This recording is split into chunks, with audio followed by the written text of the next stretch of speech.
Hi, everybody. Welcome. I'm going to ask those of you seated at the back if you could come up to the front, or when you're finished anyway, move up to the front. It gives the kind of more sense of having a conversation with people than having people spread back there. I know you're trying to eat, but as you finish, if you could come forward, that would be great. We would really appreciate it. And the guards who will be moving everyone forward then won't have to do their job. My name is John Carson, and I'm the director of the Eisenberg Institute for Historical Studies. We are pleased to be partnering with the University of Michigan's Inclusive History Project to bring you today's symposium, Confronting an Institution's Pasts. We're so glad to see so many of you here in person, and we welcome as well our very large virtual audience participating over Zoom. It is particularly apt to open our proceedings with an acknowledgement of how we all came to be in this place. Over 205 years ago, a treaty was signed between Michigan's territorial governor, Lewis Cass, and the Ojibwe, Ottawa, Potawatomi, Shawnee, and Wendat, whose ancestral lands included most of what is now Michigan's Lower Peninsula. In the treaty process, 1,920 acres of land were granted by these Native peoples for a college at Detroit, in which Native peoples would be eligible to enroll. To what degree it was a gift freely given or one coerced is still debated, but it constitutes the founding bequest for what became the University of Michigan. We include this acknowledgement in part as a reminder of the deep roots and long-lasting implications of the stories we will explore today. They are part of an ongoing legacy.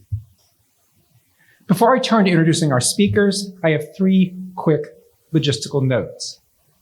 First, those in person here today can access cart captions at the website provided on the slide behind me, either by following the QR code, sorry, it's suddenly now very loud, or the shortened link.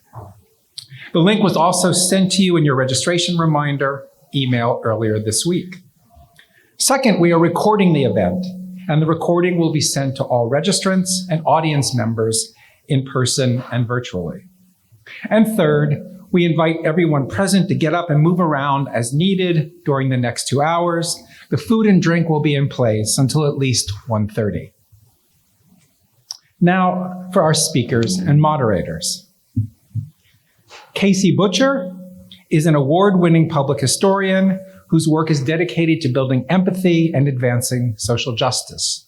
She is currently the director of the UW-Madison Public History Project, a multi-year effort to uncover and give voice to the histories of discrimination, exclusion, and resistance on campus. The project culminated in the Sifting and Reckoning physical and digital exhibitions, public lectures, curricular materials, and more that give space for the Madison community to reckon with this history. She is active in the public history community and is the co-chair of the membership committee for the National Council on Public History. James Campbell is the Edgar E. Robinson Professor of History at Stanford University. His publications include Middle Passages, African American Journeys to Africa, 1787 to 2005, Slavery and the University, Histories and Legacies, and Mississippi Witness, The Photographs of Florence Mars. He is currently completing a book on the Mississippi Freedom Movement in history and memory.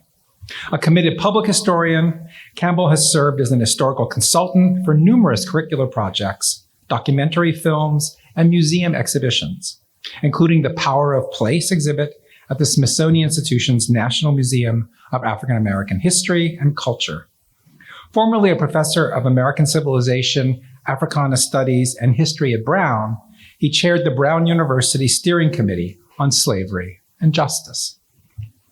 Evelyn Hammonds is the Barbara Gutman Rosencrantz Professor of the History of Science, Professor of African and African American Studies in the Faculty of Arts and Sciences, and Professor of Social and Behavioral Sciences at the Harvard T.H. Chan School of Public Health at Harvard University. I have no idea how she keeps track of all of her offices, but clearly, as we know, she's a very gifted person and so can manage it. Her research focuses on the history of scientific, medical, and sociopolitical concepts of race, gender, and sexuality in the histories of medicine, science, and public health in the United States. At Harvard, she served on the President's Initiative on Harvard and the Legacy of Slavery and the Faculty Executive Committee of the Peabody Museum, and she chaired the university-wide Steering Committee on Human Relations in the Harvard Museum collections. Professor Hammonds is a member of the National Academy of Medicine and the American Academy of Arts and Sciences. She is the current vice president-elect of the History of Science Society. Kurt von Dacke, did I get that right, Kurt? Close enough, sorry, I'm not the best at these. I apologize. Is assistant dean and professor in the College of Arts and Sciences at the University of Virginia. A historian, he leads the UVA's President's Commissions on Slavery and on the University in the Age of Segregation, manages the university's Studying Slavery Consortium, and directs UVA's Gibbons Project.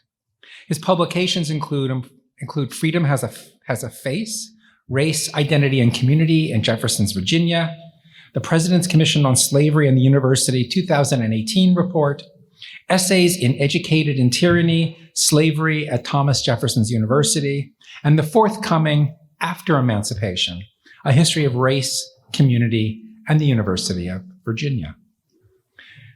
Elizabeth Cole is University Diversity and Social Transformation Professor of Psychology, Women's and Gender Studies, and Afro-American and African Studies at the University of Michigan. She too must have many offices. She earned her doctorate at the University of Michigan in personality psychology and taught at Northeastern University before joining UM in 2000.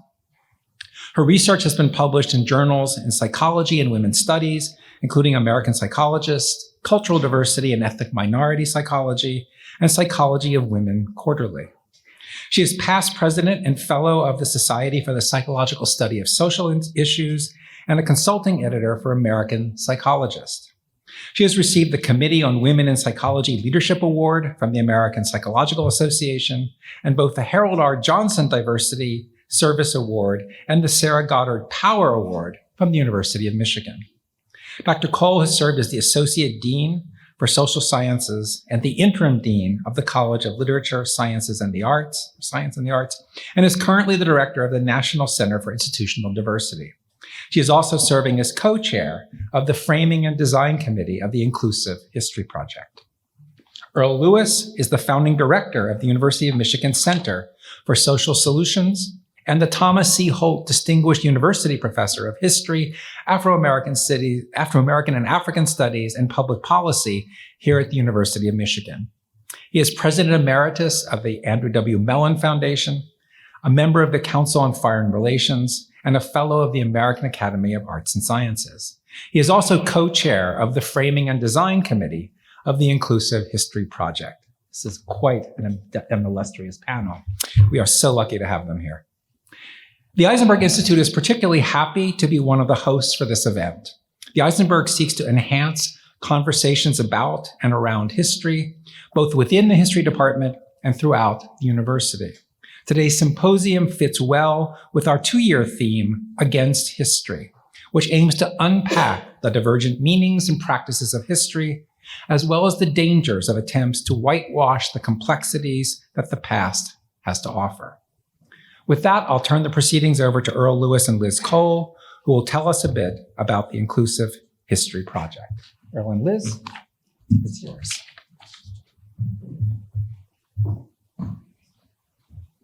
Okay. Is this on?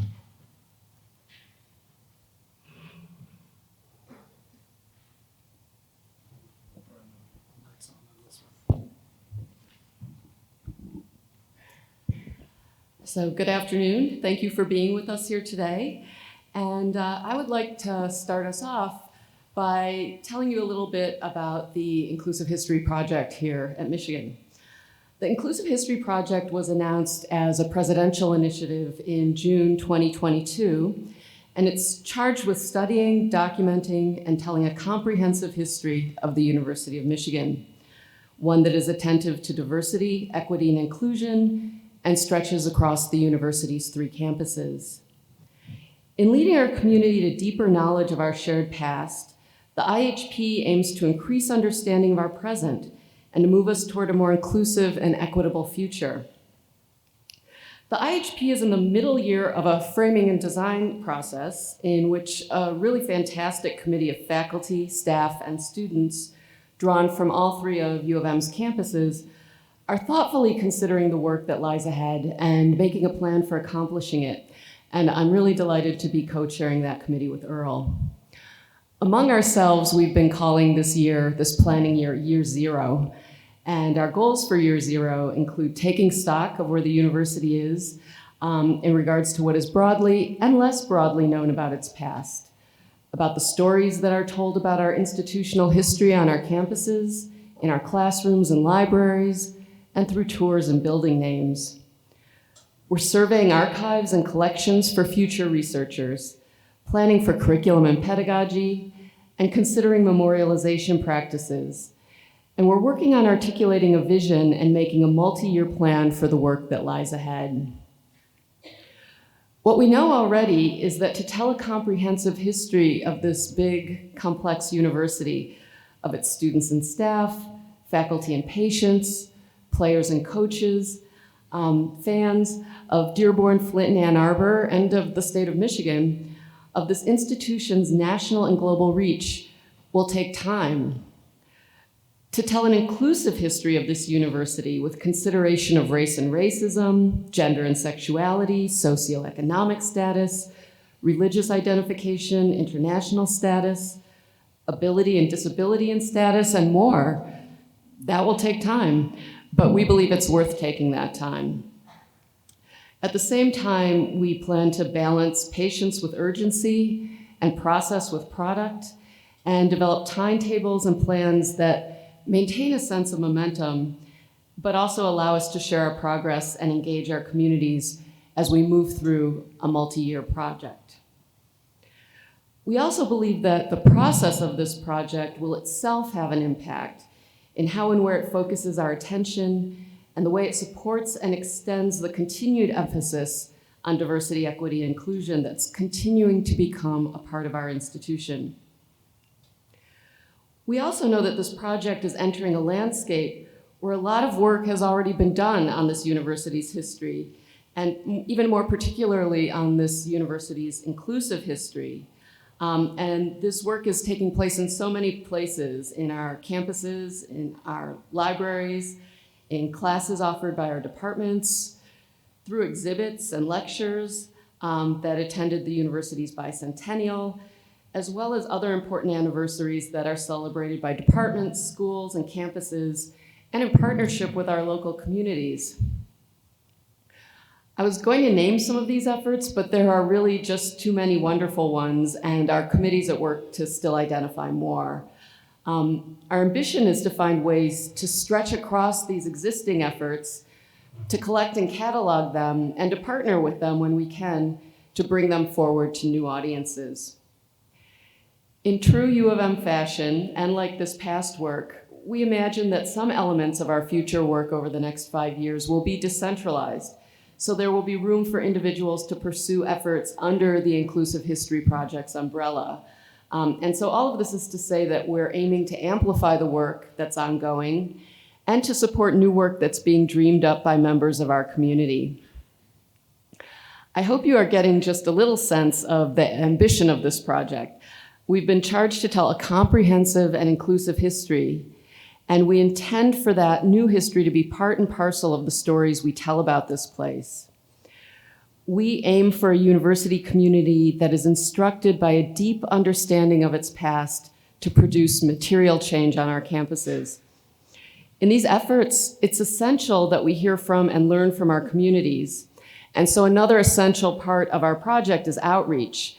And there will be opportunities that we can hear from community members from across the 3 campuses and what they want from this project and what needs it should address. We will be publicizing these opportunities broadly, and we hope that you will all participate. But today, in the next couple hours, we have a crucial opportunity to learn from institutional history projects that have been undertaken by other universities. And that ranges from the foundational work that was done at Brown University on slavery and justice to projects that are continuing right up until the present, with ongoing research and implementation efforts at the University of Virginia, at Harvard University, and at the University of Wisconsin-Madison. So to tell you a little bit about that, we've asked our 4 speakers to begin today by providing a brief overview of their projects that include the project's origins and goals. And we'll proceed through those remarks roughly in chronological order of when those projects were started. So we will begin with Jim Campbell, who will tell us about the projects at Brown. Thank you so much for having me. Many of the most gracious things that have ever happened to me in my life happened as a result of the project that President Ruth Simmons started at Brown University, and being here with you today is one of them. To understand the origins of the Brown Project, it's useful to go back to the early years of this century. And some of you will remember one of the most volatile political issues debated at that time was the issue of slavery reparations, an issue that had come to the boil both because of the submission by Congressman John Conyers of Michigan of so-called H.R. 40, a bill that never got out of the Justice Department, but that would have commissioned a study about the legacy of slavery and recommendations that might be, remedies that might be considered. And also the filing of a series of class action lawsuits by descendants of African-American enslaved people seeking damages from private corporations alleged to have participated in and profited from slave-related industries. Now those lawsuits, H.R. 40 has never been enacted. Those lawsuits were very unsuccessful. They were consolidated and heard in the Northern District of Illinois Federal Court in 2004 and pretty much dismissed entirely. But they did give rise to an extraordinarily vociferous political debate. In fact, a series of public opinion polls that were done at that time found the issue of slavery reparations the most divisive racial issue ever surveyed. There were 3 different studies that were done, all of which produced quite similar results, finding that depending on how you asked the question, something below or above half of African Americans believed that they were entitled to some redress in light of the 2.5 centuries of unrequited toil of their ancestors. But when you put the same question to white Americans, 95 to 96% said no. I mean, think about American politics, and it wasn't a heck of a lot less polarized in the early 2000s than it is now. Think about an issue in which 95% of white Americans would be in agreement. Now that issue came to a point at Brown University, in part because a reparations coordinating committee had identified Brown as well as Harvard and Yale as probable targets of litigation. Those lawsuits, in fact, were never filed. The other thing, however, that brought the issue home at Brown was the publication in the Brown Daily Herald, as well as in several other student newspapers around the country, of a paid political advertisement written by a conservative journalist and activist named David Horowitz. It was entitled 10 Reasons Why Reparations for Slavery is a Bad Idea and Racist Too. I think it does no disservice to Mr. Horowitz, who sort of made a career out of challenging what we would now call the woke politics of college campuses, to say that the ad was placed in college newspapers deliberately to provoke a reaction. The 10 reasons offered a kind of escalating series of claims about why reparations were a bad idea, that Black Americans were in fact vastly better off by virtue of the fact that their ancestors had been enslaved rather than left behind in Africa, that reparations had already been paid in the form of welfare and other social programs, that Black Americans were ungrateful to the white Christians who had courageously freed them, and that any remaining disparities that existed between Black and white people in the United States had nothing to do with an institution that had been abolished hundreds of years before, but instead reflected Black Americans' own individual failures of character. Well, if indeed the goal of the advertisement was to provoke responses demonstrating the intolerance of conservative opinion on college campuses, well, Mr. Horowitz hit the jackpot at Brown University, where a group of students came together calling themselves, not very creatively, the Union of Concerned Brown Students, and demanded that the Brown Daily Herald retract the ad and relinquish, I think, the $75 that had been paid for it. When the editors refused, those students tried physically to intimidate the editors and then announced that they would not allow the newspaper to be circulated until the editors met their demands. Now, I don't know if you can steal something that's free, but the next day, when the Brown Daily Herald was distributed at its various distribution points, groups of students made off with an entire day's press run of the paper. A day later, Brown was on the front page of the New York Times, the Washington Post, the Christian Science Monitor, the London Times, Fox News, MSNBC. And you can imagine the tenor of the coverage, essentially suggesting, I think as Mr. Horowitz hoped to demonstrate, that this institution was so kind of politically correct that the only response of students when confronted with ideas that challenged their presuppositions was to smash the presses. It was not a very good day for the university. Now, as it happens, Brown had a short time before appointed a new president, Ruth Simmons, who on her accession to the presidency the following fall would become the first Black woman, indeed the first African American, to preside over an Ivy League university. Given her own status as a granddaughter of enslaved people, given the kind of publicity and the lingering animosity from the episode about the papers, one would have imagined that President Simmons, and we have two people on this panel who count her as our mentor and adore her, one might have imagined that President Simmons would give the issue of slavery and reparations a very, very wide berth. And she chose to do exactly the opposite. In her first official speech at Brown Convocation in the fall of 2001, you can find this online, I commend it to you. It's the most remarkable academic speech I've ever heard. She took as her subject to the incoming freshmen, the subject of what had happened the previous spring. Now, Brown has a tradition, as universities like this one do too, I'm sure. There's a gate onto the main quad that only opens twice. It opens inward on convocation when the freshman class processes inward. It opens outward 4 years later when they graduate.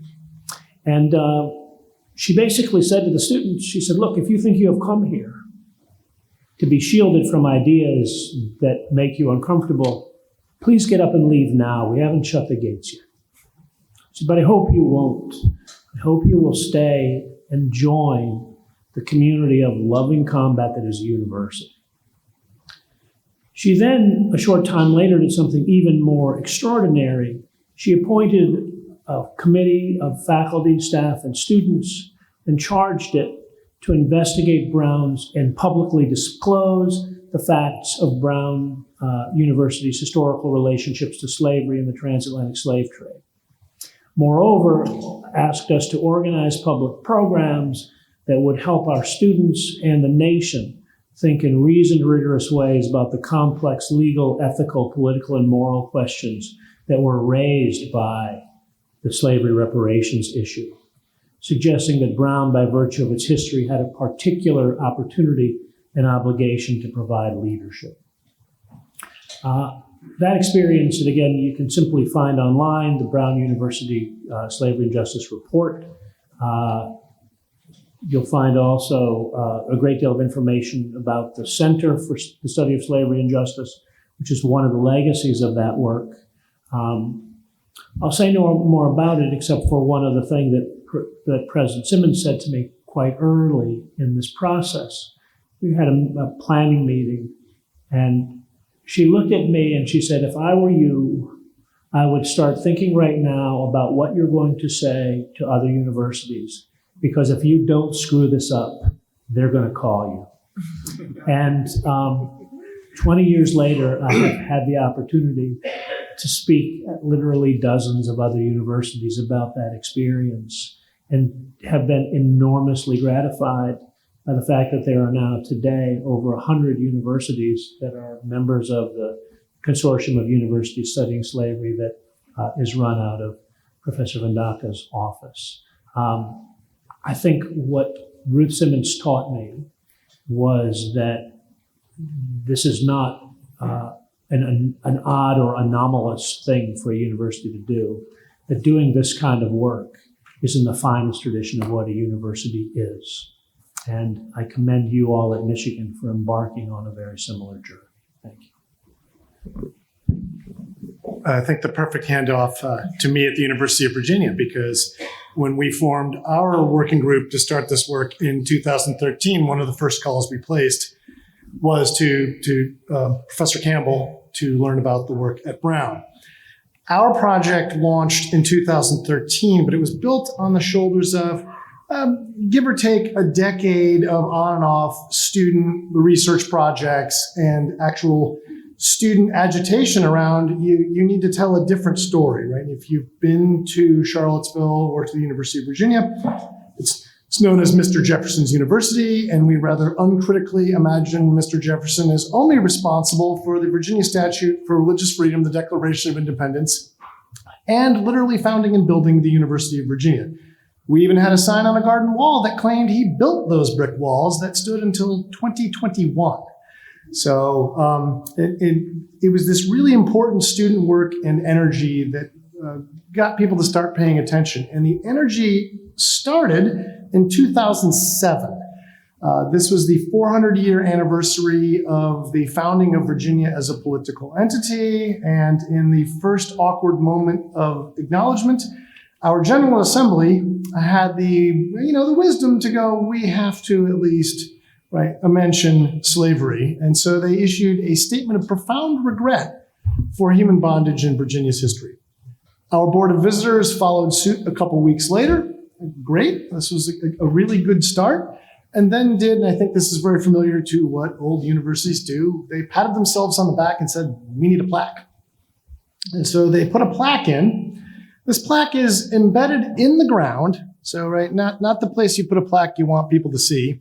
Worse yet, it's in an underground walkway of the Rotunda, which is our temple to knowledge in the central building on our campus. And even worse, it's the threshold to an archway in this outdoor hallway. So you have to stop perpendicular to traffic, look down and read small print.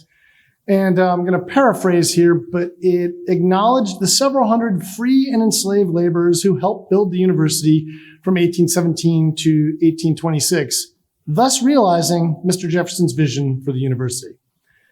Students walked over it and I think, nearly had a heart attack. They couldn't believe this is what it said, right? It was, again, it's a moment of acknowledgement. It's really important. But that plaque rightly angered them, right? That it, commingles free and enslaved laborers as if they're somehow equal in the building of the university. They weren't. It only acknowledges slavery during the era of construction, not the next 4 decades before the general emancipation. And then it somehow makes this a tribute to Thomas Jefferson, a man who enslaved 607 people over the course of his life. So our students did something really interesting. Their version of protest was to form an independent student organization and launch kind of awareness-raising activities. What are the things we can do to get people to talk about this and look at the landscape here differently and think about who we're not honoring? And this culminated in a 2011 design competition for a memorial, not a memorial that was ever going to be built. It was really about let's get people's creative juices flowing and think about how we might reimagine our landscape. Really key work in leading President Teresa Sullivan in 2013 to form the commission. It was that student energy, particularly after 2007, that also spurred an alumni group to put their money on the line and create an endowed fund specifically for inclusion, diversity, equity, and access. And so it was those two pieces that drove President Sullivan to form our commission in 2013. We had a very simple charge. Go do the research, right? Up to this point, there have been important but small student projects kind of cherry picking the entire pieces of the archive and getting at the story. Do the full story. Let's understand the history of slavery at the university. Maybe we can identify and tell the stories of enslaved people. We were told we should do something educational, put on a conference, put on a symposium, work with the rotunda, which was under renovation at that point, to include a new visitor center that actually talked about slavery. It's a one-room museum. And then to consider appropriate memorialization. So that was our simple charge as we started. We were a large commission, about 27 people, and we spent 9 months arguing about what does this mean and what are we going to do? And I think what's really interesting about our work is we decided in those 9 months, so again, heated exchanges. Do we start with the living wage? Where do we start this work? And the decision was no, let's understand the history and let's connect that history to the present. That's the thing we can do. That slavery ended in 1865, but its afterlives live with us to this day. So our goal in doing the work was to, again, complete the report, connect it to the present, and do it with the community. And when I say the community, it's a vague anyone and everyone, students, staff, faculty, and people who lived in the surrounding counties around us, that our story was inseparable from those communities. So I think the key piece of our goal was to engage with the community and make decisions about what we did based on those conversations. And this is hard. You're all at university. You're here at University of Michigan. I don't know the context of how you get along with residents in Ann Arbor, but they're often fraught, right? Universities imagine themselves as good neighbors, but often, even in their well-meaning moments, are really kind of abusive of the communities around them. And this was much the case in Charlottesville. To add to that, right, probably many faculty in the room here, all of us, we're experts. What do we do when we talk about the things we know a lot about? We lecture. We don't listen. And so I think the key piece of our work was we're going to go out into the community and we're going to listen. And this is important because 9 months in, we held our first community engagement meeting. We invited people to come to a community center. So not at the university. We went out into the town. We served lunch. We sat people at round tables and we literally asked them, here's our charge. What does it mean and what would success look like? And we had them talk amongst themselves and then report out. The first person who stood up to report out said, you better damn well build a memorial. It better be big, it better be visible, and we better be able to get to it. So we knew we couldn't consider appropriate memorialization. So in March 2014, the goal was build an actual memorial. The second person that stood up openly wept about being evicted from his family's house when he was young in the 1980s as part of the university just quietly gobbling up a neighborhood to then evict the remaining renters, bulldoze the neighborhood, and build the university hospital. And so this spoke, we were already intuitively on we need to create the legacies, but we knew out of those two moments we had to connect the dots to the present. And I think in terms of high-level production, where we ended up, it's building the memorial. If you have a chance to come to Charlottesville, please come visit it. It's a project that's built by not just the university, but with the community as co-creators of the final project. And we worked in all of that, and this is, I think, really important in this work. It's very easy for a committee to produce a report, do this work, and then you produce a glossy report, everyone pats themselves on the back, and then the reports gather dust in people's offices. So we looked to make changes to the built landscape at the University of Virginia so that the only stories you received when you arrived there weren't just about Thomas Jefferson and the Enlightenment University. These other stories would become obvious. So we worked really hard to make changes to the built landscape. And I hope we have time to talk about that more later. I think we were reasonably successful in those engaged activities and working on how to create cultural change, right? Our student body didn't know this history. How do we, and you all know at a university, every 2 years, right, half your student body's gone.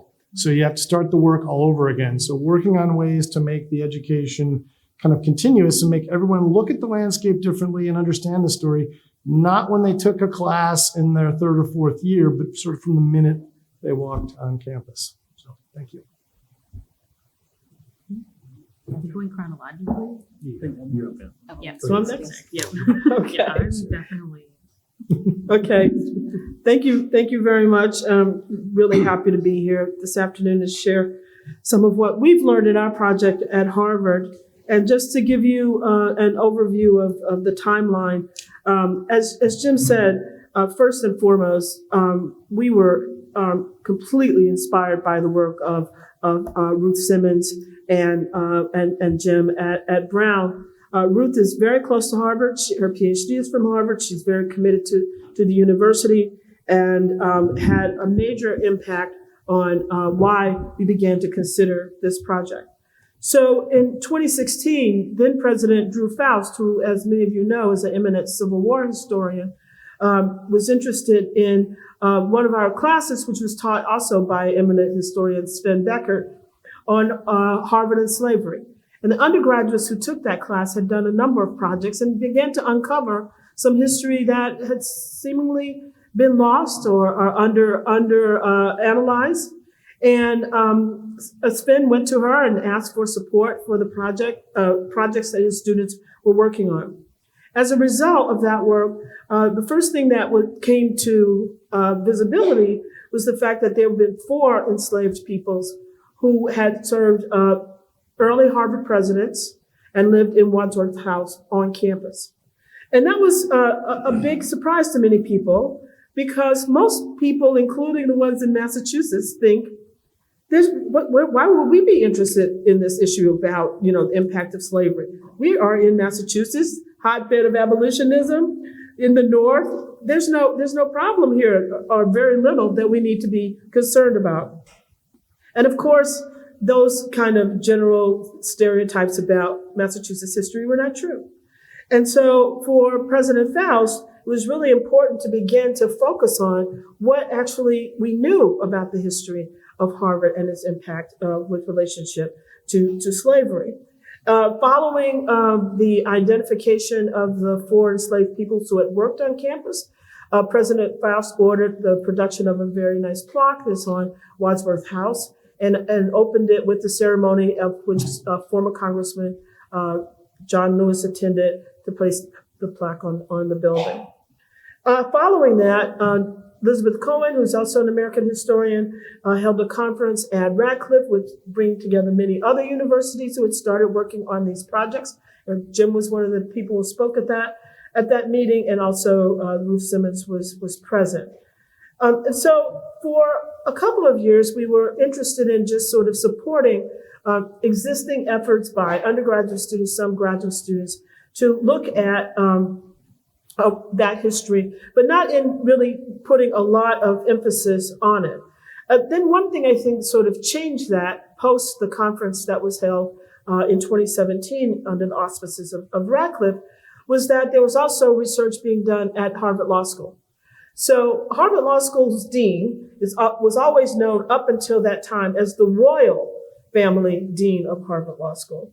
And the royal family, turns out, was one of the earliest and largest benefactors of Harvard Law School, but they also had a very large plantation in Antigua, and it was known to be a very infamous plantation. And that is where a lot of that money for the endowment of Harvard Law School came from. At the time, Elena Kagan was dean of Harvard Law School, and I can't even tell you how fast the seal that was brought down came down, because the Harvard Law School crest also is embedded in it, the royal family crest. So that brought a great attention to the notion that, we need to stop and examine this belief that Harvard did not have much to do with slavery. And so that spurred other efforts. And then in 2019, when President Bacow when Larry Bacow became president of Harvard, he wanted to follow up with this work. He established a new presidential commission, picked a number of prominent faculty as well as other folks around the university to come together to go more deeply into our history as a university and its relationship to the present, to understand and unpack the impact of slavery. And so that work, as I said, began in 2019.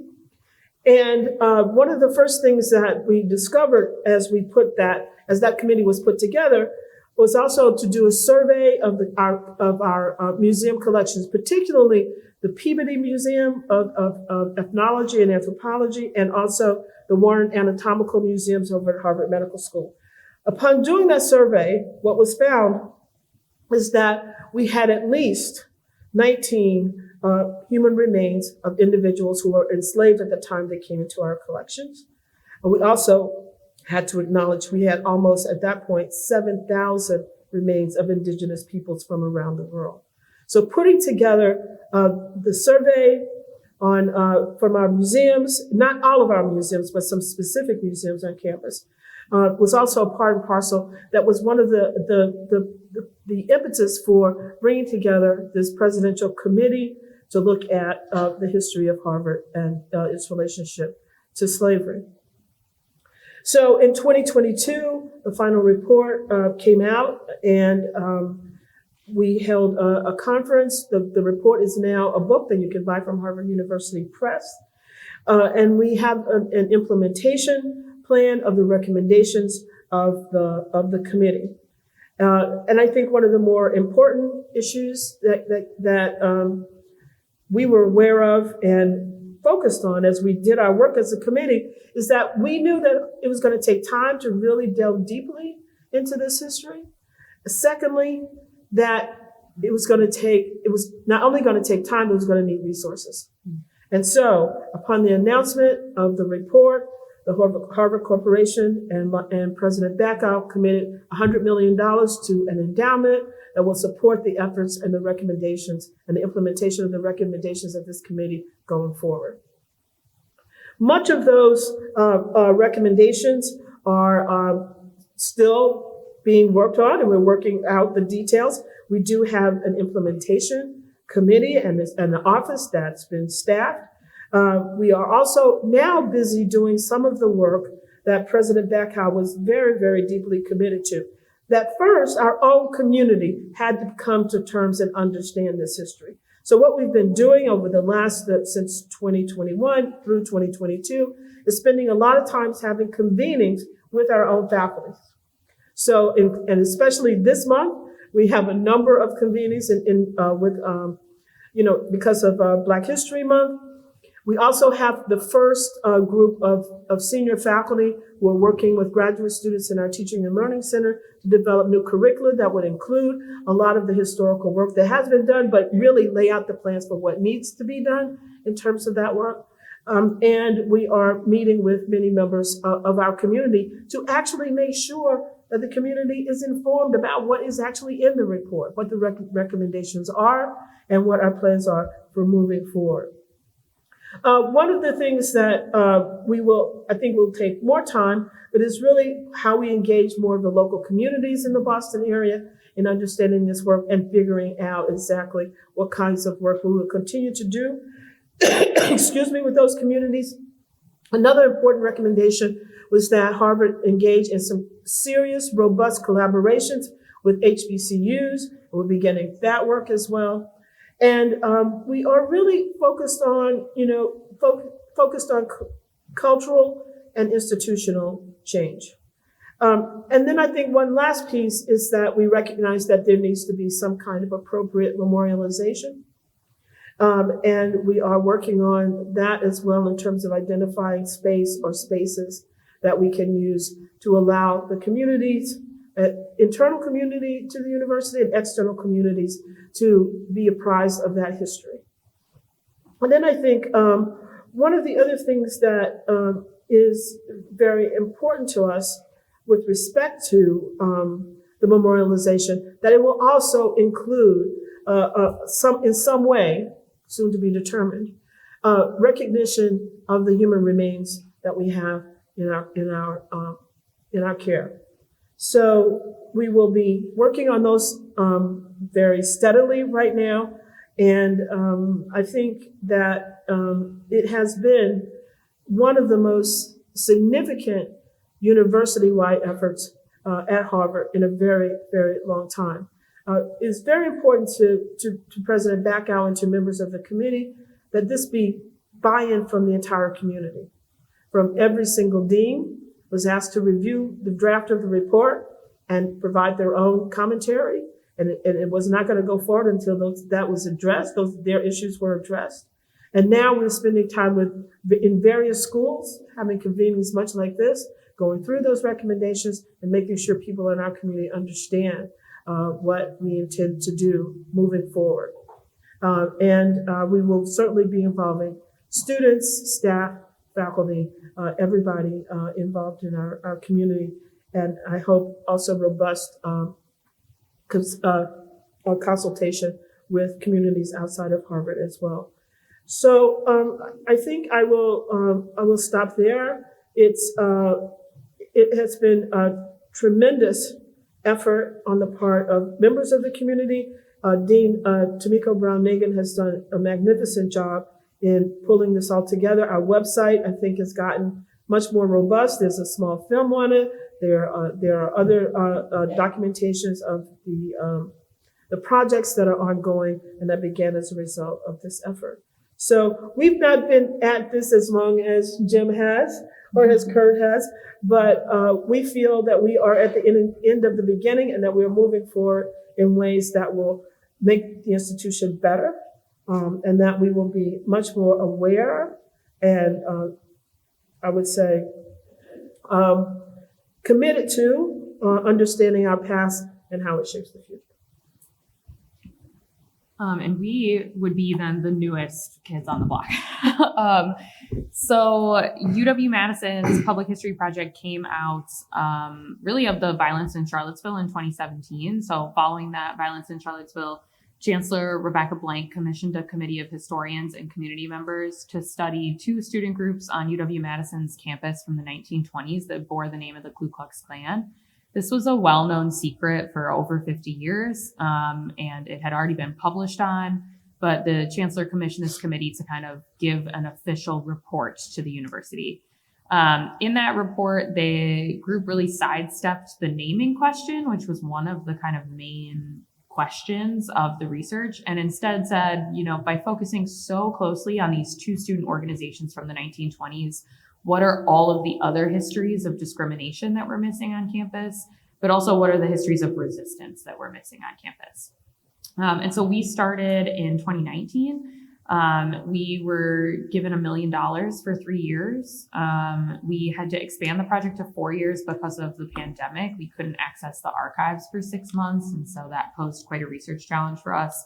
But there's two things I think that we talk about that make our project really unique.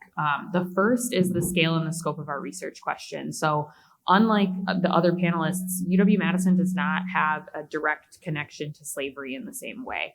We've researched that question. We've looked, of course, like every university, every community has a connection to slavery, but we don't have the same direct connection. So none of our early funders were slave owners. We don't have the money connections that we thought we might find. So instead, we took a really broad look at our research. So we look at discrimination writ large across the entire history of the university. We looked at 175 years plus the 10,000-year history of Dejo, about the Ho-Chunk community that was originally in Madison. So we look at discrimination against racial and ethnic groups, discrimination against LGBTQ folks, folks with disabilities, religious discrimination, gender discrimination. We definitely think of our project as a mile wide, not a mile deep. And we were very, very clear with community that this was just a first pass, that we were really just scratching the surface on the types of stories that we could tell. And it was important for us to have this diversity of research because the stories we often tell about our institutions are very narrow, and we wanted people to see themselves as a part of history, to see their communities reflected across time as a part of the canon of our university history. The second thing that was really unique is from the beginning, we took a public history approach. So I'm a public historian, and we decided from the outset that we were not going to focus on academic products. So we are not publishing a book. We're not publishing a historical reports. Instead, we did a physical exhibit. So we had a 3,300 square foot exhibit at the main art museum on campus. It was kind of a unique partnership. They had never done a history exhibit before. So we had the physical exhibit. The physical exhibit closed in December. All of the exhibit is still available online at reckoning.wisc.edu. Everything in the physical exhibit plus more is on the website. It also includes newly digitized materials from our archives, blog posts, full source citations. So it's a really rich kind of way to keep the findings of the exhibit available. We also created a suite of curricular and teaching guides so that we could get this into the classroom. We had a very robust event and lecture series. So we were really thinking about how we could get the research that we were doing out into the community to have a conversation. And the reason I think we took that framing is because from the outset, the reason that Chancellor Rebecca Blank committed money to this and was really inspired to do this was that UW has a culture problem. It's going to be a similar problem that every university has. Michigan probably has similar cultural issues that we have. And I think she was frustrated that, we have a diversity office, we have initiatives, we're doing scholarship programs, we're diversifying faculty and staff, we're diversifying the student body, and yet these cultural problems persist. So why don't we try something new? Maybe the history is the tool. Maybe it is a key that we can open up different conversations. And so we wanted, with that kind of impetus, with that motivation, we thought about how do we start those conversations? And so as a team, we've really tried to think creatively about how to access different groups of people on campus and community with, how do they see this history as interesting to them, as useful to them, as something that they actually want to engage with. And the community, because of that, has been deeply embedded in every step of the work. So I often feel lucky to be the person who gets to come to these rooms and brag about the project. But really, I have a really wonderful staff, and we've had hundreds of students and community members and faculty and staff and alumni who showed up for us and who helped with research, who spread the word, who donated money, who invited us to come on their, radio shows, who really helped spread this far and wide. And it's because of that, the project began as a temporary initiative. So we had 4 years, $1 million. Our new chancellor, Jennifer Mnuchin, just announced that she will be permanently continuing the project, and we will be opening the Rebecca M. Blank Center for Campus History.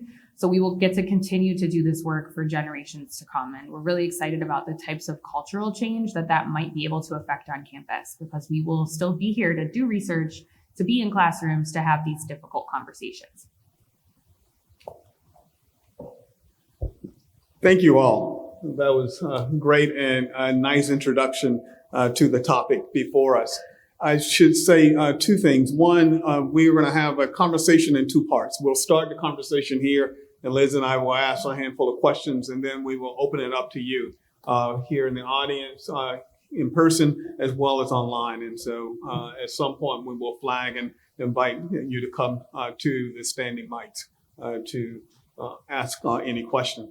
But let me start with a question, and I guess we are also being instructed to bring the mics just a little bit closer for the feeds, both on in person, but particularly online. So I should say to this audience and to the audience online, the Framing and Design Committee has already started a conversation with our colleagues earlier today, and so some of the questions will follow on to those questions that were already posed. But let me throw out the first one. As you think back to the start of your projects and think about what you imagined you were going to be working on and doing at the outset, what you actually ended up working on, and the things you learned along the way. I mean, there are ways, how accurate were you in predicting what would work and what wouldn't work? What other things sort of came into the fore as you moved along the process? And so anyone want to jump in, or I can call? Go ahead. Kirk, Sure. I will jump in. Oh, this is a tough question.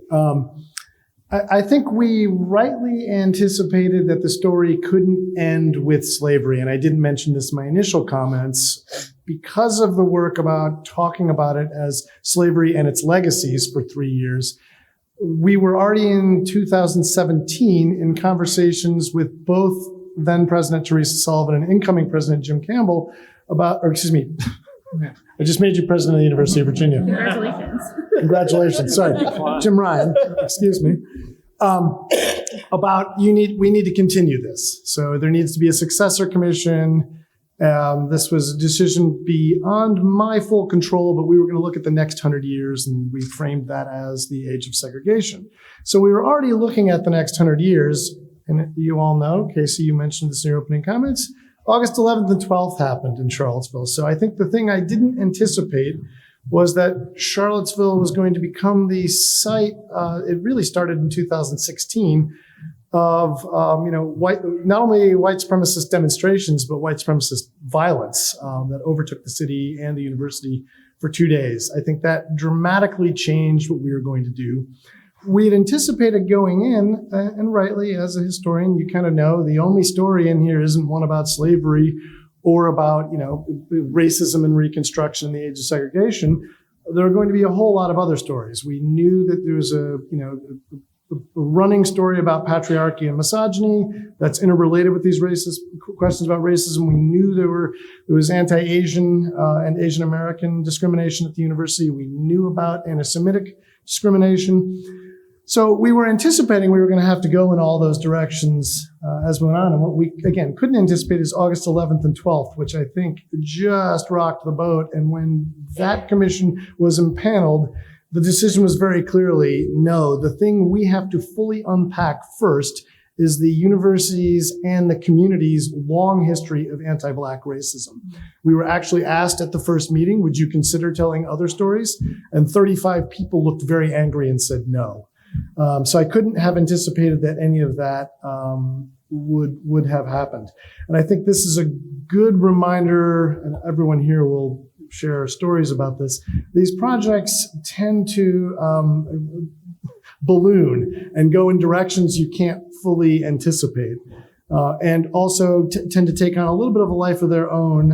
And so you have to be prepared for it's going to take longer to do the work than you think it is, and certainly longer than the university may have asked you to do it for.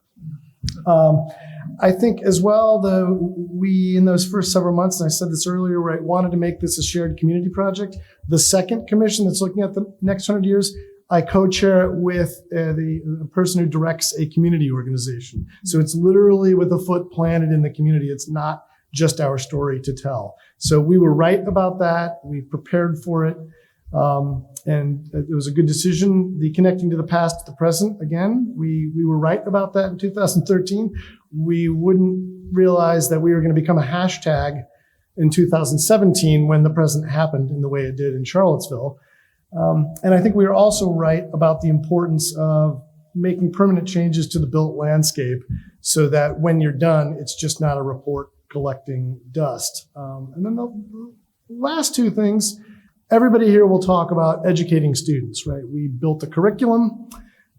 So we have 2 classes that run in American Studies that look at the entire university's history, particularly around these questions of racism and discrimination. There's a senior seminar, we call it a pavilion seminar, that students can come back and do a longer research project on. I run a summer camp that we created in 2016 where we bring in high school students from all across the country, and literally they roll up their sleeves, they do an archaeological dig, they go into the archives, they meet with the community, and we use UVA and Central Virginia as a case study for this work. And what's really cool about this is those students, every one of them, most of them do it because the admissions office sends out a blast about the camp, and their parents go, oh, you should go there. It's going to help you get into UVA. I doubt we help anybody get into UVA. It'd be nice if we did. But what's interesting is they all come, and we ask them at the end of the camp interview, why did you come? My parents made me is often the answer. And then they say, what do you think about UVA now? And the answer is universally every year, any place that would be this open about its own past and talk about it and put us in front of the community. And we just let the community, we don't mediate that conversation, is a place I want to go. They all come to UVA. So it's really neat. They come in already knowing this history and looking at the landscape differently. We don't have to wait for that moment to happen in the brief 4 years we have them.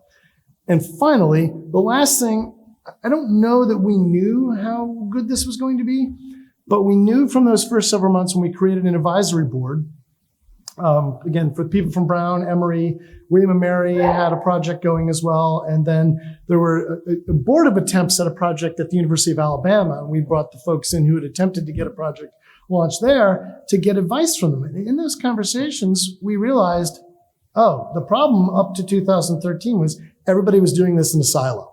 There would be protests at a university, there'd be some activity that created the commission, and they would maybe find the Brown report, but work silently and not talk to one another. And we started to think about what's going to be the thing that lives on beyond our work here that moves the needle from where Brown and Ruth Simmons, right, the gold standard, set this. And we thought, if we can leave it that when we're done, everybody's doing this. This is a really good thing. So we created in 2015, had a terrible acronym, Virginia Colleges and Universities Studying Slavery, VCUS for short. We literally picked up the phone, called people at 7 other Virginia universities. We got together for sandwiches and little workshops, really rich, great conversations. And then if you remember in 2015, protests erupted at Georgetown University related both to Black Lives Matter and to the 1838 sale of 272 people. They reached out to me. I went up, we did a teach-in, and I spent the day at Georgetown going, wait a minute, why is this just Virginia schools? Everybody should be doing this. So we reframed it, cut off the VC, and just made it University Studying Slavery. And within 2 years, it was University Studying Slavery and Racism. We didn't change the name, bad acronym. But really important, it's 100 schools in 6 countries now. It has understandably, right, it started deeply in the South, but it now includes schools across the Northeast. We're starting to cross the Mississippi. We're in 3 countries in the British Isles, and now have a foothold in South America, because right, this is at a minimum a 4-continent Atlantic story that we're looking at. It's not just about what's happening at those individual institutions. So the idea was to create a movement, and I'm at least, we're at a moment now where I can say I think we've actually achieved that. I don't know that I anticipated that it would be 100 schools 6 years later. Yes. And I will say that's the only reason we exist, is because other schools do it first. So one of the ones I think it sounds silly now, but I think there's, when you start these projects, there's like a burden of proof, particularly for white people. They want to know, was it really that bad? Was it that bad? And I was worried about that. I was worried about, like, were we going to be able to find this burden of proof that our primarily white campus wanted to see? I was vindicated in the first couple months when our researchers, we had to put a stop on searching for blackface and minstrelsy photos because we found too much. It became a bottomless pit, quite frankly, a research pit that we just made a decision that if we found 100 more photos, it wasn't going to tell us anything we didn't already know. The students loved doing blackface and minstrelsy on campus. And so when we found that, it became, I mean, now it's obvious, but it was bad. We had enough where we should have been doing this project decades ago. One of the things I think that shaped the project in a way that was difficult was this kind of one-shot mentality. So it was very clear when I was hired and when I started that everywhere I went, this project will not be continuing. You have 3 years, then 4 with the pandemic. You have one shot at this. So do what you need to do, and then you will be packing up your office and you will be leaving. And that really affected so much. I mean, it was really difficult. We couldn't always do the things that we wanted to do. I think if you go to our website, reckoning.wis.edu, you'll see that it's like packed to the brim with information in a way that I don't think is always pedagogically great. I think it can be really overwhelming for folks. But we had this mentality of, well, if we don't tell this story now, will it ever get told? Will it ever get researched again? And will it ever get the attention it deserves? And if we answered that and we said, no, it'll never get talked about, we put it on the website. We added it, even if it meant that it was hard to navigate or if it was overwhelming. And so that really affected so much of the project. And if we would have known that they were going to give us a center and that we'd have, lots of time to do more work, I think we could have done it differently, right? We could have taken more time with certain topics. We could have made them more thematically arranged. It wouldn't have maybe been as overwhelming as it is right now. And so part of our goal now that we know we have more time is to step back and figure out how can we make this so that it is educationally, pedagogically, culturally what it needs to be to change our campus. And so time has given us that. But in the outset, that scarcity mentality, that one-shot mentality kind of haunted the project. And it also, I think, affected the kind of collaborations we could build. Because, for the past year or two, there's been community partners who've said, hey, we want to build out this program, or we want to do this class, or we want to do this thing. And I would say, okay, well, I can help you until July of 2023. And then my contract ends. And then I don't know if we're going to be here. And now when these people approach us, we can make these partnerships. We can invest in the next 5, 10, 15 years because the center will be here. But it did affect, I think, and limit some of the opportunities that we had. I will say I'm a little bit of a rebel. So when people, obviously, I think you have to be a little bit of a rebel to do this work. When people told me, oh, they're never going to continue this project, I was like, I'm going to make the work so essential to the university and to faculty and staff and students that you will be ridiculed, you will be mocked, you will be vilified if you as administrators cancel this work. And that's what happened. We just made everybody love it so much. And they can't think of a university without it. But I didn't imagine that it would. Our community really did come out this last fall. There was a big letter writing campaign to continue the project. All of our shared governance committees passed unanimous resolutions to continue the project. Without all of that energy and that community buy-in, we would not be here. And so it was something that I think we didn't know if it would work out this way, but I'm really happy that it did. And now I think, not only do we get to sit on panels like this and kind of, we're newer in the legacy, but I'm really happy that we get to kind of, hopefully now Michigan can be like, hey, this work should maybe be permanent, that we can kind of continue this legacy, because I think every university will have to do this. It's just a matter of when they will do it. So I think the most surprising thing when we began this work at Harvard, for me, personally and professionally, was once the Peabody Museum had begun its survey of its holdings, and the discovery was made that there were at least 19 individuals who were probably or likely to have been enslaved at the time we acquired them. It was the phone call from the president's chief of staff saying, tomorrow the president is going to ask you to chair the university-wide committee on human remains in Harvard Museum collections. And I was like, well, that's going to stand out on my resume. Wow, that's a big one. Another title, but that was a really big one. And the sort of moral weight that raised for me was what was absolutely the most surprising thing. I think there were some within our museum committee who knew that we had a number of human remains, most of them, and the largest number being of indigenous peoples from around the world. And the ways in which the NAGPRA, that is the Native American Graves Protection and Repatriation Act, had been enforced at Harvard, there were people who knew that we had these remains of indigenous peoples, and that there were already regulations in place for, return and repatriation of funerary objects and those remains. But it was not well known at all that we had remains of people who had been formerly enslaved. And so that, I think, was one of the biggest shocks for us, as well as the fact that we didn't have any structures in place for dealing with those individuals.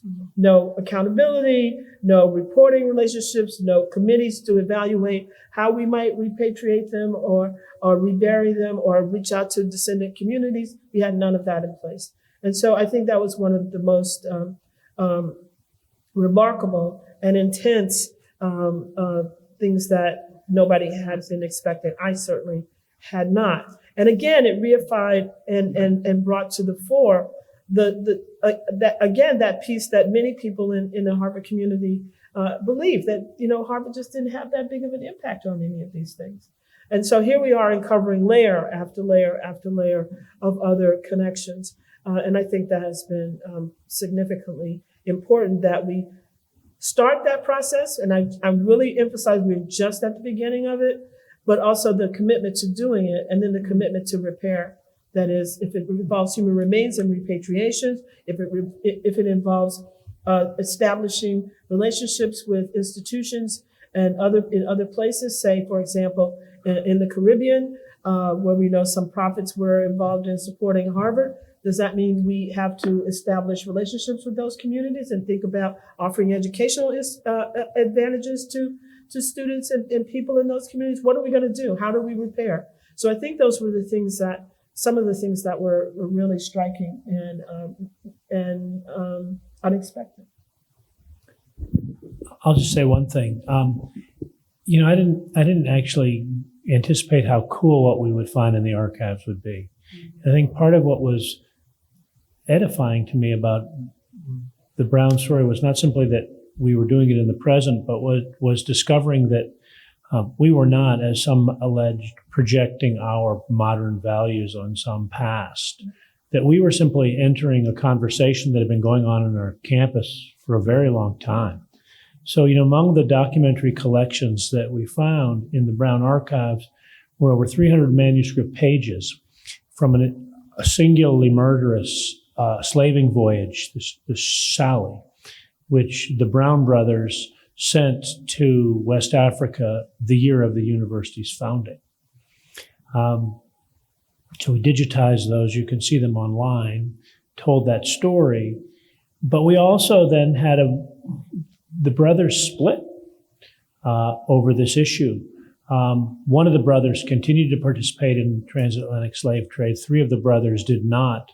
Moses, in particular, became the founder of the Providence Abolition Society. The first charge, or the first suit in American history for illegal slave trading, is a charge against John Brown brought by his younger brother Moses.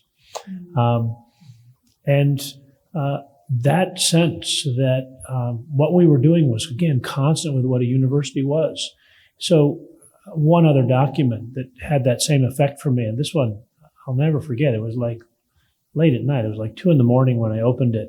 I was feeling rather beleaguered, but an archivist had said, the students used to talk about this stuff. And I think we have like some commencement addresses. Do you want to see them? So I photocopied them or digitized them and sent them to me. And I was sitting up, and one of them turns out to be, some of you who are American historians will recognize the name, a Brown student in the 1890s named James Talmadge, 1790s, named James Talmadge, who was later the author of the Talmadge Amendment that provokes the Missouri crisis in 1819, 1820. And you have to imagine the Brown commencement. He's the commencement speaker. And so you've got all these Brown trustees who are sitting there, and we were able to identify 30 members of the Brown Corporation who owned or captained slave ships, most of them illegally. And he steps up there, the student says, I'm going to take as my subject the subject of slavery. And he, in quite satirical ways, trots out the various arguments that have been advanced on behalf of slaving and the slave trade and kind of demolishes them. And then he says, and the last one he brings up is this curious idea, he says, of race, that a person of lighter skin is somehow superior to a person of darker skin. He said, an idea, if taken to its logical conclusion, would make a brown Washington subject to the tiniest albino. But he then says, and I just started to cry, he says, the fact that in this day and age, people on this university campus can believe that is a matter for future generations to investigate. And I felt at that moment like a message in a bottle had been tossed into the sea and that had rocked up on my shore. And that was a powerful moment for me. And it was also a moment that confirmed for me that we are also tossing messages in bottles.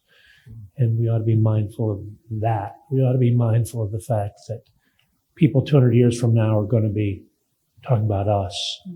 And if this process can make us more reflective about what they might say about us, and more reflective, not simply pointing accusatory fingers at people in the past and patting ourselves on the back for our own superior moral wisdom, but actually thinking more self-reflectively about the way in which we, like they, are complicit in grievous human injustice, then that's something we should also be thinking about.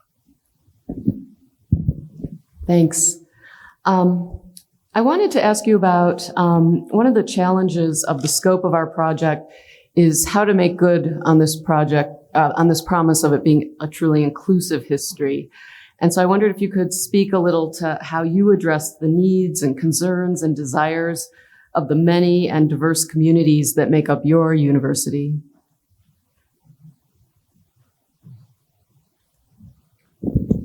just say one brief thing. Kurt's already said it. Universities turn over every 2 or 3 years. And so you need somehow, we have a notion that we're working in a cumulative way as academics. That's not, so you have to continually work out ways to engage students in particular in this work on a continuous basis.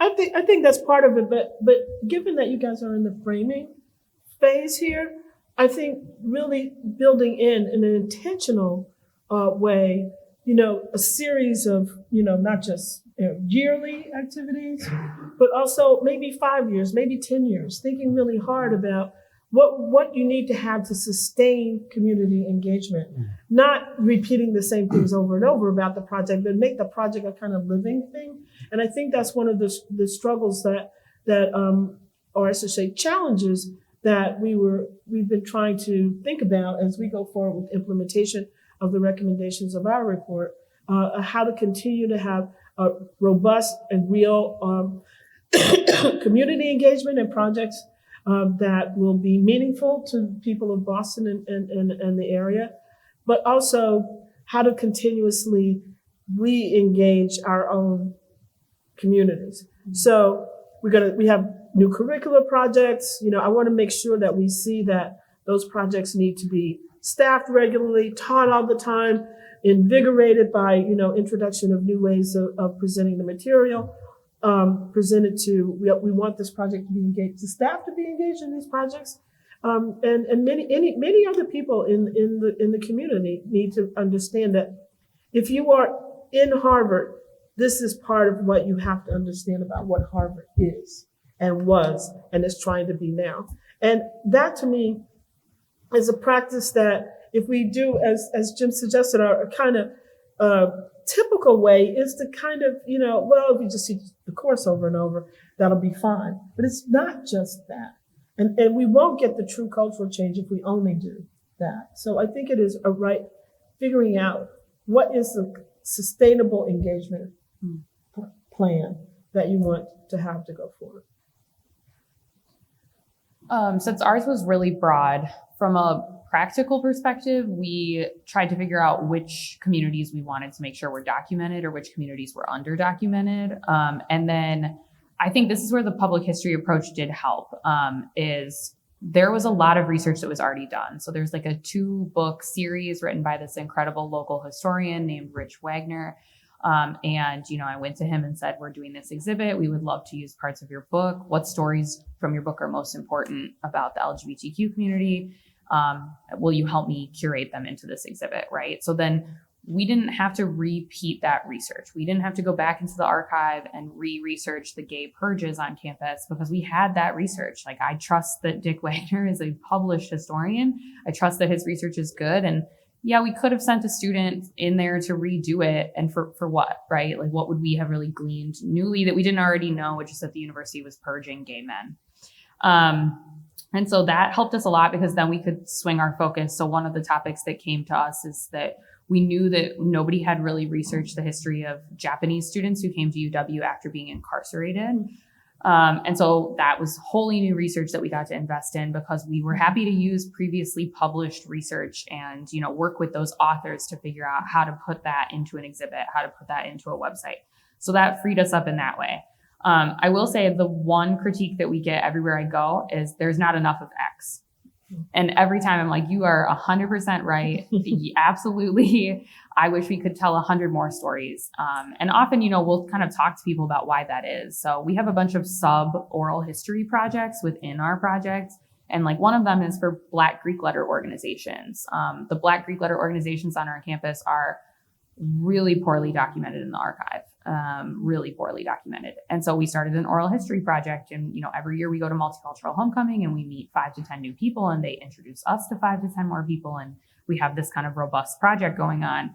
And so we didn't have as much as we wanted on our website about Black Greek letter orgs, but we're working on it, right? And so often we'll really just be honest with community about the research shortcomings that we're facing and then try and partner with them, right? Do you know of somebody we could talk to? Is there somebody in the community who holds this history that we can kind of collaborate with? So that has helped. And I think now that we do have more time, we know what those topics are. And all of our topics, I will add, were community curated. So we have an advisory committee that we report to. So they would kind of help steer us and be like, you can't research everything. Why don't we focus on these 3? And then next semester we'll hit that one. But we do a call to action on everything that we do. So all of our blogs, all of our published materials, every event that we do, we ask people, if you think there's a story that we haven't covered, a person that you think is interesting, please email us, please reach out. We have like an anonymous form where people can do that as well. And so the community, told us what to research often and gave us those kind of leads that we needed. I'll just start with, we've all used the word community a lot. And Kacie, I like that you said communities. I think the first thing you have to do is complicate the notion of what do you mean by community? Be very clear there. And then 2, as you identify the various communities you want to hear from, meet them where they are. So as an example, it's very easy to create an online survey and get pretty good feedback from students. That's not going to work with your local community, right? You're going to have to go out into the community, go to churches, go to community centers. That's hard work. I think in addition to doing that, and this speaks to, we did events with staff. You have to buy them release time so that you're not asking them to come after work, right? I don't know how it is here, but in Charlottesville, many of the staff live in neighboring counties, so they've got a 40-minute drive home. They're not going to sit here at 5 o'clock in the afternoon and listen to anything we've asked them to do. So feed them, buy out their time and make it worth their participation in the event. I think you have to do the same thing. We've wrestled with this as a state university. It's a little tricky about how do you compensate the community for their time. So we have done this in ways that include, again, same thing. You serve a meal and there's some other cultural event associated with it. We've also gone out with scanners and scanned family materials, not for our benefit, for their benefit, to get to pull people in at these community centers and do them at different times of the day. So I think that's really important to think about. And I love it, Evelyn, you described it as you can't just keep doing the same thing over and over again. So you have to keep coming up with new ways to pull the community in and think really strategically about where you're going to meet them to get their feedback. And then last, listen. This is the hardest part. I know I've struggled with it, right? You want to tell them, no, wait, I know the story. No, you don't. They already know. When you go out into the local community, this history that you're now for the first time as an institution kind of embracing and talking about, they're like, yeah, we already knew all this. They need to hear us say it. That's part of the practice. But you have to go out and then do the listening and do your best. It's not perfect. To do things that are in response. It's not just enough that people feel heard.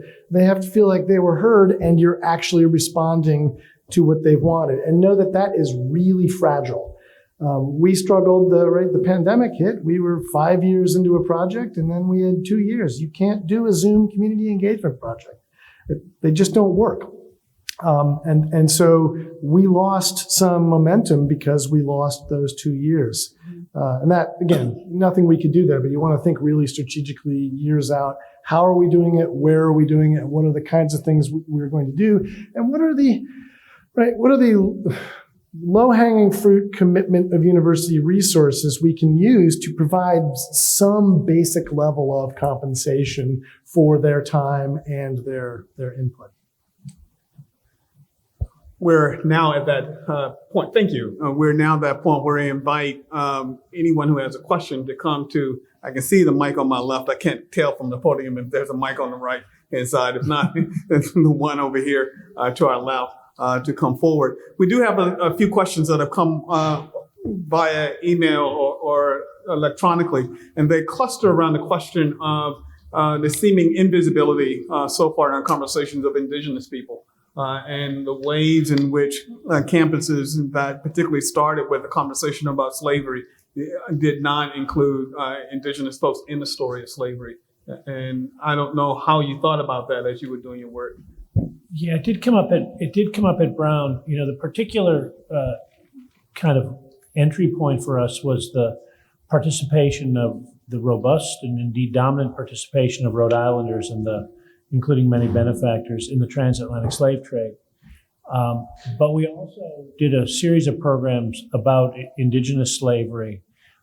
In fact, we had some interesting descendant groups of one of the first enslaved people who are actually trafficked into New England are actually trafficked in exchange with in the Caribbean with captives from King Philip's War, right? So they actually traffic indigenous people and exchange them for African descent enslaved people. And we actually got some descendant communities from there.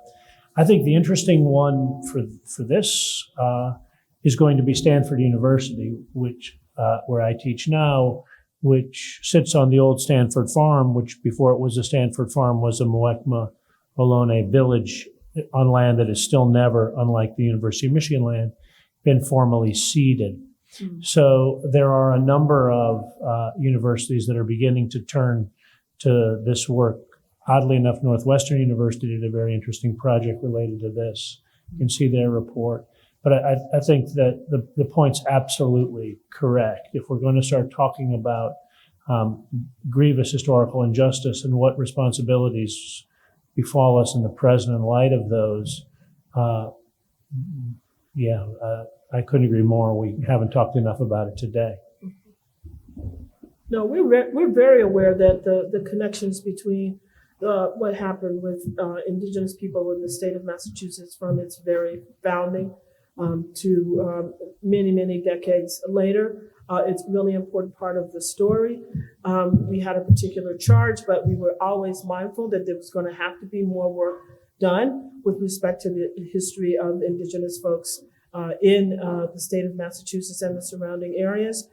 We have now, really put more resources into our Native American Studies program, more faculty, more focus on activities that draw the community's attention to this history as well. And we really are committed to doing, as we plan educational projects, to include the intersections of those histories and context and how important they are. Because just as many people in the state of Massachusetts have, despite the name of the state of Massachusetts, have very little sense of what that history is.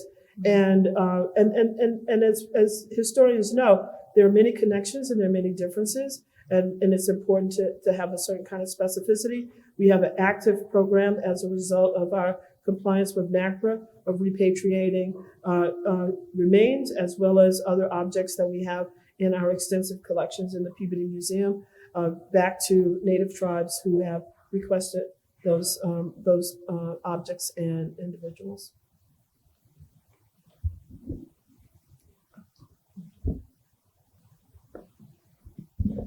Thank you. With that, we're going to turn to some of the questions that we have from the audience. And I see at the mic to my left, Xiomara. Would you introduce yourself, please? Sure. My name is Xiomara Santamarina, and I'm faculty here in the Department of Afro-American African Studies and English for the past 22 years. I've been fortunate to be teaching African-American literature during this time when this movement of recognition has been evolving. And I was really interested in reading the Brown Report when it came out, because at that time, the issue of reparations was kind of critical. And my question is going to be addressing that issue in particular. I guess one of the things that I find so heartening about all this is that I guess the backlash makes it clear that, like in Florida, that we are having some success in terms of, raising awareness of all this. And so maybe this is a politically untimely question to ask, which is, when we use the word confronting, and it was important to talk about the relationship of the past to the present, right? When we're confronting, that's a kind of open term. Memorialization is obviously key. Changing the local landscape, for example, as we said in Virginia, we have all these local instances, right? And I'm glad to hear that there's, consolidation of different groups, because if the history of Brown and UVA teach us anything, is that this is a national, this is a national history. It's not just a local history. And the idea of the slave trade, right, as having been something, the first 12 presidents of the United States being slave owners, this is something that isn't just linked to one set of institutions, right? But is memorialization enough? Is it like a land acknowledgement where, there's debates about it? They are now kind of pro forma. Do they actually really do something? Memorialization, bringing the community into the issues. I'm a Georgetown alum, so I was into the whole Georgetown Memory Project when it occurred. What about reparations? Is this our reparation? Is changing the local landscape a form of reparation? And I'm thinking about the present. And one of the things that I read in the Brown report about reparations that really struck me was, well, the problem with just focusing on slavery as something to repair is that it doesn't take into account the fair housing discrimination. It doesn't take into account the discrimination that happened in the 20th century, the discrimination that happens in the 21st century. So is that the reason that the word reparations is kind of dropped out of this? Dropped out? Because I know there are people still interested in reparations. Is it the fact that it's just too much of a political bomb, to talk about it, given that we're on the back foot now? If you're in Florida, I can't teach what I teach if I live in Florida. So I guess that's my question to you. Is memorialization enough of a confronting? I think the starting point is that every single form of retrospective redress is grossly inadequate, deficient, trivial compared to the atrocities that give rise to it. So I think, there's just a certain spirit of humility that nothing we are going to do, nothing we can do. I think, one of the things that I found was quite interesting was the word reparations was, as you said, a bomb. It was in some ways more a bomb in those early 2000s when these lawsuits were still pending, even than it is today. But what was fascinating to me was everybody assumed that word just meant somebody's writing a check to someone else. And what happens then is, how much is Brown's endowment and how much, if you divide that, if that's your numerator, how big is the denominator of the number of people? And my ancestors came from Italy in 1890, therefore, and all of these kind of really not very profitable conversations, in my opinion. One of the things that was very interesting to me was if I use the word repair, which absolutely means exactly the same thing as reparation. It opened a door for people to begin to think about this. And I actually believe, monetary reparations are one form of repair that in certain contexts has been used with great effectiveness, but they are only one form. I do think memorials represent a form of a repair.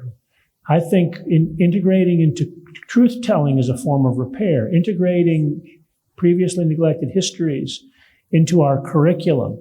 An apology seemed like a trivial form of repair, but I promise you, if you've ever felt somebody owed you one and you didn't get it, it didn't feel so trivial at all, right? And so what we tried to do in the Brown report, a lot of the report was actually designed to a lot of our program, the way Ruth framed our program was, yes, tell the truth about Brown and disclose these facts, but organize public programs, and she suggested South Africa, Japanese American internment, Korean comfort women. She just threw out all of these things that will help a society think about what are the available forms of redress, where have they been used, where have they been used successfully, where might they be appropriate, and what happens if you don't do them. And what we really tried to create in that Brown report, in the second 2/3 of it, it's a user's manual. Here's what we learned from having over 100 speakers come on our campus about all these other experiences. that things that have worked and not worked in other kinds of societies, what the possibilities of different forms of redress, including monetary reparations, are. And what we then tried to model in our recommendations was what we thought, based on that, what we had learned was appropriate in our case. Our operative point here was that we were operating from the perspective of a university, and so that the forms of repair that we were capable of delivering would grow out of our mission as a university, as universities that are centers for the production, dissemination, and sharing of knowledge. And so, do I think, therefore, that what we recommend, you can again read the report and see, and you can also see what's been accomplished. Are those adequate? No, they're grievously inadequate. But so. Well, I think it's a really important question. And I think right now it should be the important question. And so I think for us, and I'm speaking here as an individual, there are many views on this particular point on our committee, within our community, et cetera. But the way Dean Brown-Nagin put it is, quote, "We cannot dismantle what we do not understand. And we cannot understand the contemporary injustice we face unless we reckon honestly with our history." And so I think the questioning memorialization is right, but we do still I don't think we can jump over the history and the confronting of that history and our entanglements with that history to really then say we're going to, as a society now or as an institution, we're now ready to reckon with memorialization. I think we've got to go through it. We call this the first phase of our efforts. It's going to take time for us to get through it and get through it in a way that's honest and intentional and robust and not just sort of, throwing around buzzwords to everybody. And if you don't get the right buzzword of the week, you're a bad person, any of that kind of stuff. I think it is the real confrontation of the entanglements of our institution in this history. And I just keep trying to say to people, it's not simple. It takes time and energy and effort and commitment. James and I were talking about earlier today, how many of you were here on a Friday afternoon? I really would not want to bet on how many people I can get at my institution to be here for this conversation on Friday afternoon. We wouldn't draw flies. So that means that many people here are ready to engage. So I want to focus on, I have real questions about memorialization. I'm engaged in a project right now where I'm traveling around the world and looking at various ways these kinds of issues. Apartheid has been memorialized, and the resistance to apartheid being memorialized. In Germany and the Holocaust, how is that memorialized? What are people doing? And you see these are engagement projects, right?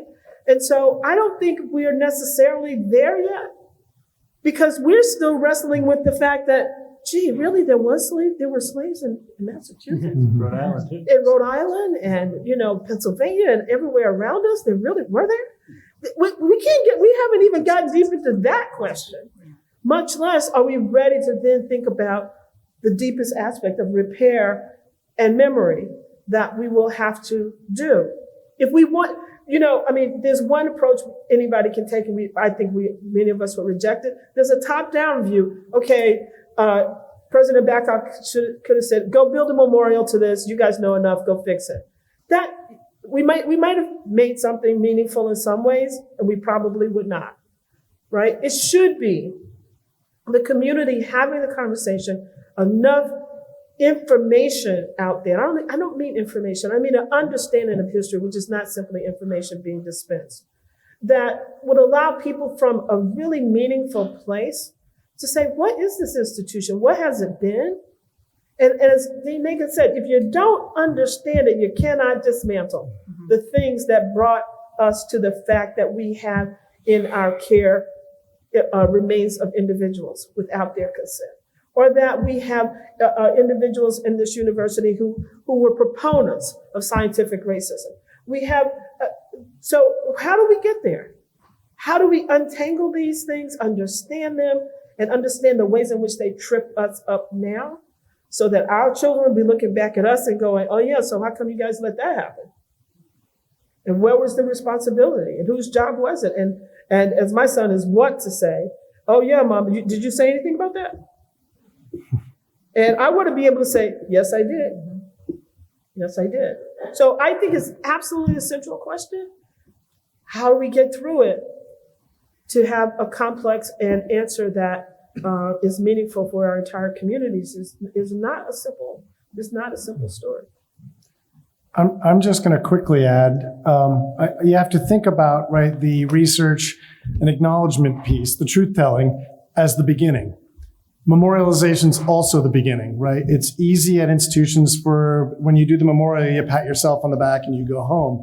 But that's actually the foundation for what comes next. So at UVA, the memorial, because it was designed through this community engaged process, opened a door. We have a descendant group that has formed a 501c3 and is working on a memorandum of understanding with the university. We meet with them regularly. They're now called in to really, look over anything we're going to do when we talk about this. It's changed the relationship. And you're also often laying the groundwork for other projects that are going to sprout up at a big university. So at UVA, we don't draw a bright line. We don't use the word repair, but we have a democracy initiative and an equity center that's doing community engaged projects looking at healthcare disparities, housing inequality, and educational inequality in our region.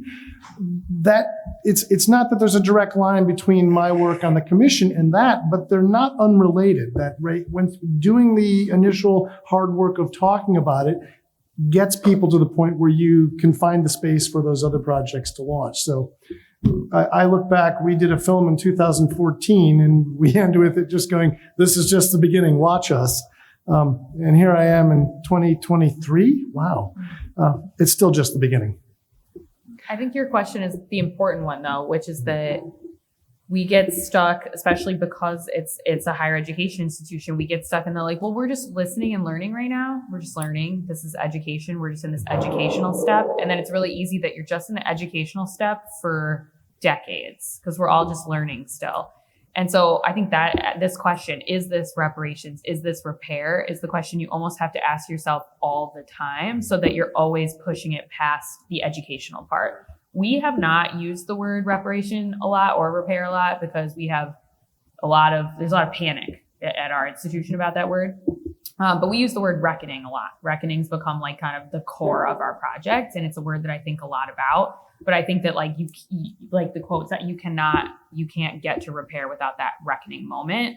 But my thing is reckoning is also an action too. It is an active process, just as repair is an active process. So often, I'll talk to people about reckoning and I'm like, just because you came to the exhibit and learned something new, have you actually reckoned with it? Have you actually done the work that you need to do, not only as an individual, but in your department or unit, in your classroom, in your community?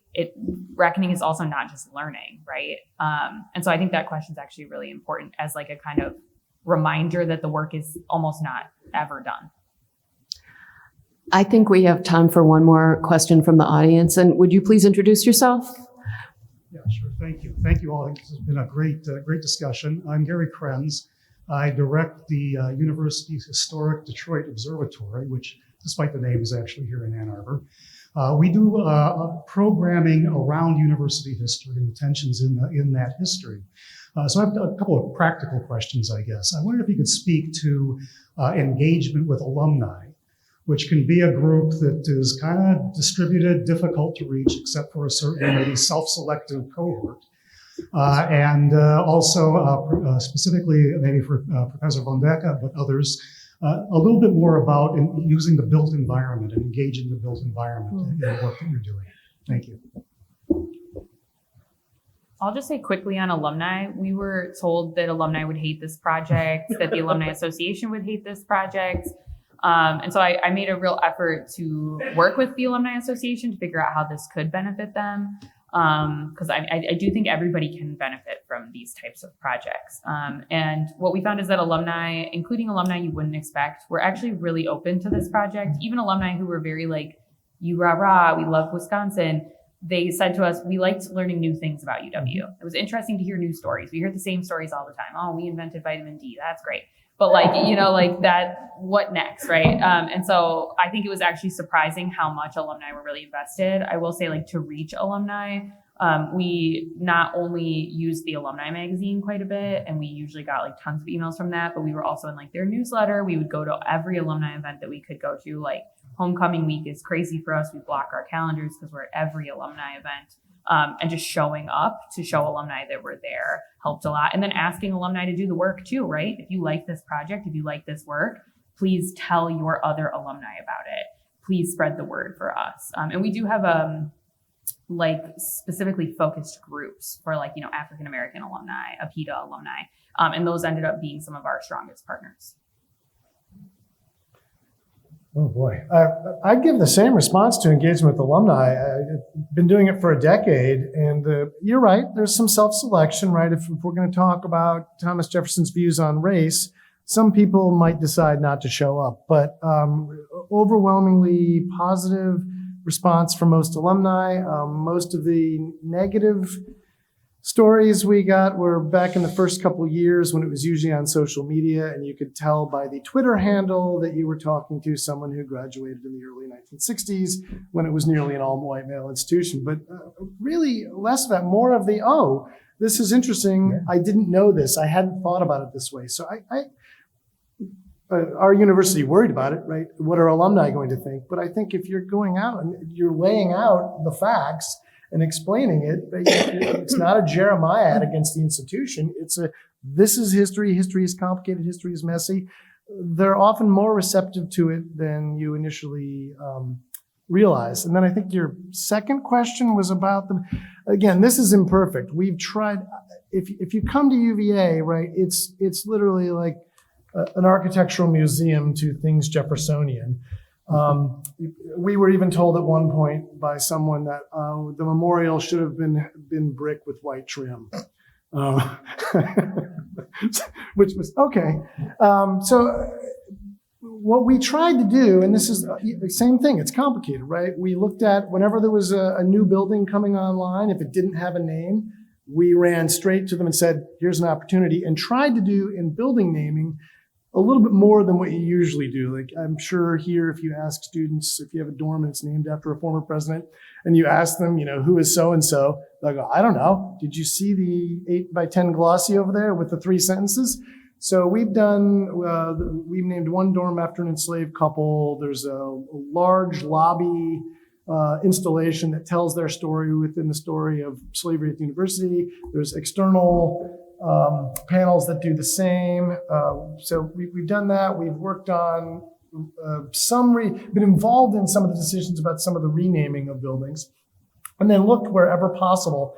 Okay, somebody wants to put up panels and talk about this. Let's go do it. Let's help them. So dropping that in as many places as possible. And this is a good warning for you as you start this. That works really hard.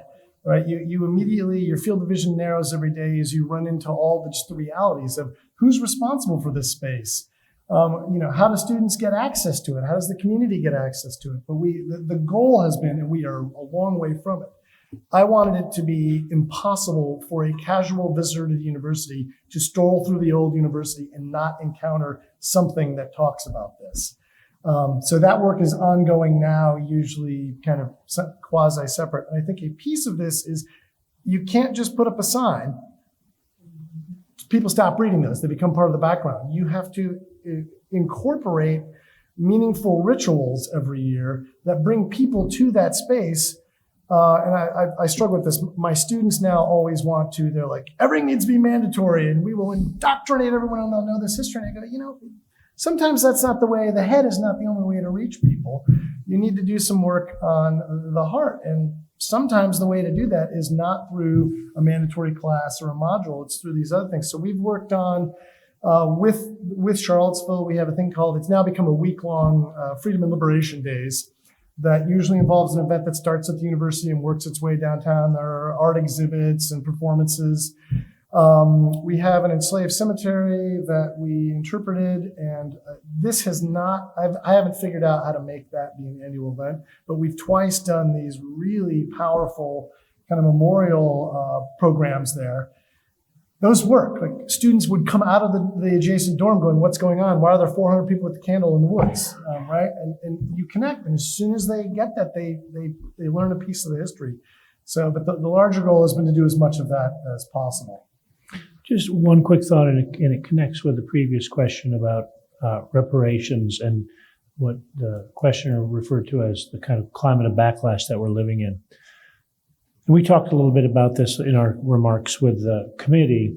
You know, this is not a particularly propitious political moment to be doing this kind of work, right? When the battle lines in our national politics and partisan political lines are being drawn specifically around this issue, that this is all, I mean, you know, we'll probably be reading about ourselves on Twitter tomorrow, right? That this is all yet more evidence of the kind of insanity and inanity of woke academics and all of these sorts of things. And it's an interesting question, a delicate question, about to what extent do you try to accommodate? Do you try to amend or be responsive to that? It's easy to say, oh, I'm just going to ignore that and speak my truth. But we are also operating not just in a public university, but we're operating as citizens in a democracy in which most people don't necessarily see the world as I do. And I've got to figure out, if they don't, how do I reach them? And I think one way you do that is by not joining in the kind of polarized, you know, resisting the temptations of sanctimony, right, that do infiltrate institutions like those in which we work. And in a sense, joining the polarized political conversation that's being framed for you, right? And I found working with alumni was just an opportunity to do that.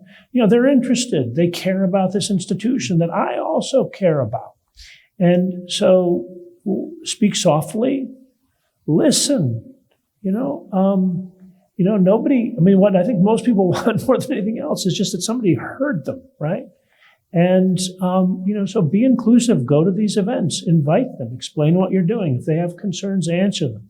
I had a policy that anybody who wrote me an email, I had 2 words that if they used, I didn't reply. One began with F and one began with N. But otherwise, I just would reply. And and I would try to reply graciously and say, well, that's an interesting perspective. We don't agree, but we've thought about this, or we're doing this. Why don't you come in?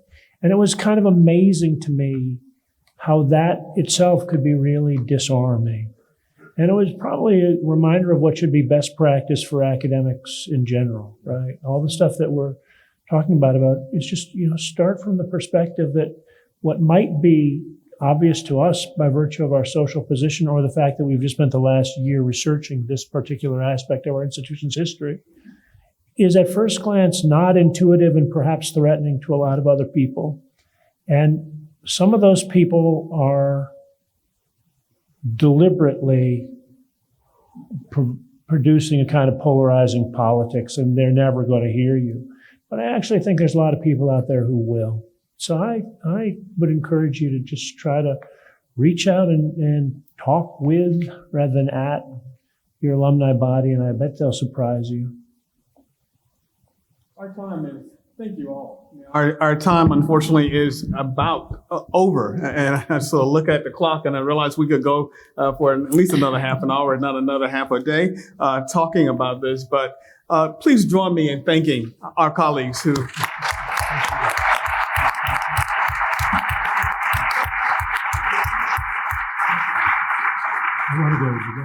And I also want to thank all of you who are sitting here in person or online who participated. I want to thank our partners in the Eisenberg Institute for Historical Studies, especially John Carson and Greg Parker and Elizabeth Collins, the Technology Services Unit of the College of Literature, Sciences, and the Arts. They've been responsible for running our video and audio services today. The staff members at the Michigan Unions and M Catering, who have been excellent partners in planning today's symposium. And of course, our captioners behind the scenes on Zoom, and to our ASL interpreters, Alyssa Grant and Yakata Nichols. Thank you.